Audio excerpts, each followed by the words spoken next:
নতুন যুদ্ধ আসতে যাচ্ছে, ঘোষণা দিয়ে দিলাম, তৈরি থেকেন।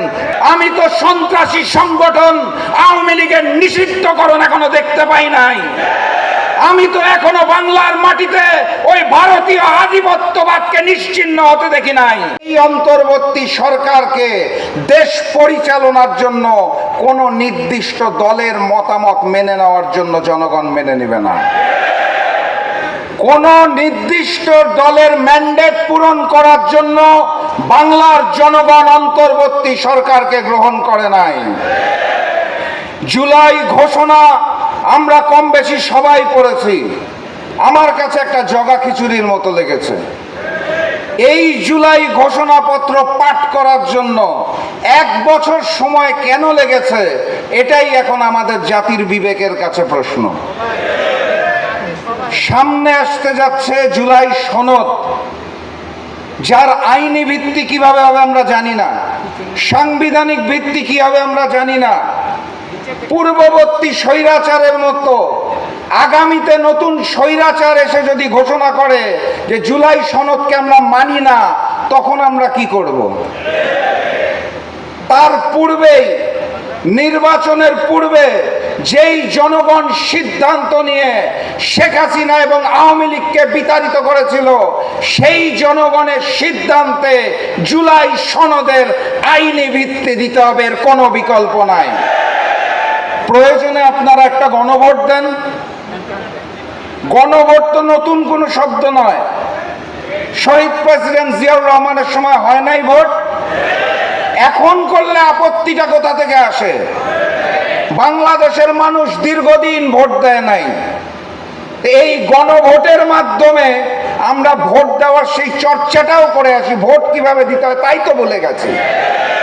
এই গণভোটটা দিতে যে সিদ্ধান্ত হোক, তারপরে জাতীয় নির্বাচন দেন, কারো তো কোনো আপত্তি থাকার কথা না। কোনো কিছু বললেই আপনারা বলবেন নির্বাচন পিছানোর ষড়যন্ত্র চলছে। কোনো কিছু বললেই আপনারা বলেন সবকিছুর সমাধান নাকি জাতীয় নির্বাচন। আমি তো এই গণহত্যাকারী ফ্যাসিস্ট শেখ হাসিনা এবং তার দোষরদের বিচারের সমাধান এখনো দেখতে পাই নাই। আমি তো সন্ত্রাসী সংগঠন আওয়ামী লীগের নিষিদ্ধকরণ এখনো দেখতে পাই নাই। আমি তো এখনো বাংলার মাটিতে ওই ভারতীয় আধিপত্যবাদকে নিশ্চিহ্ন হতে দেখি নাই। এখনো চারপাশে রয়ের এজেন্টরা ঘুরে বেড়াচ্ছে। এরকম একটা সময় এসে কোনো কিছু বললেই আপনারা বলবেন যে ষড়যন্ত্র হচ্ছে, আর নির্বাচন দিন, নির্বাচন দিলেই নাকি সবকিছুর সমাধান হয়ে যাবে। এইটা তো বাংলার জনগণ একবার রক্ত দিয়েছে, রাস্তায় নেমেছে, প্রয়োজনে আরেকবার রক্ত দিবে, কিন্তু নতুন কোনো স্বৈরাচার সৃষ্টি হতে দেব না আমরা ইনশাআল্লাহ। কথাবার্তা পরিষ্কার। জাতীয় নির্বাচনের পূর্বে এই জুলাই সনদের আইনি বৈধতা লাগবে। ভবিষ্যতে নতুন কোন স্বৈরাচার আমরা সৃষ্টি হতে দেব না। বিপ্লবকে বিক্রি হতে দেব না।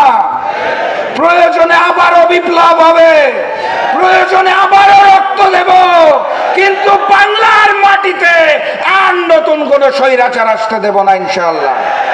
কথাবার্তা কি পরিষ্কার? ইমানি শক্তি ঠিক আছে?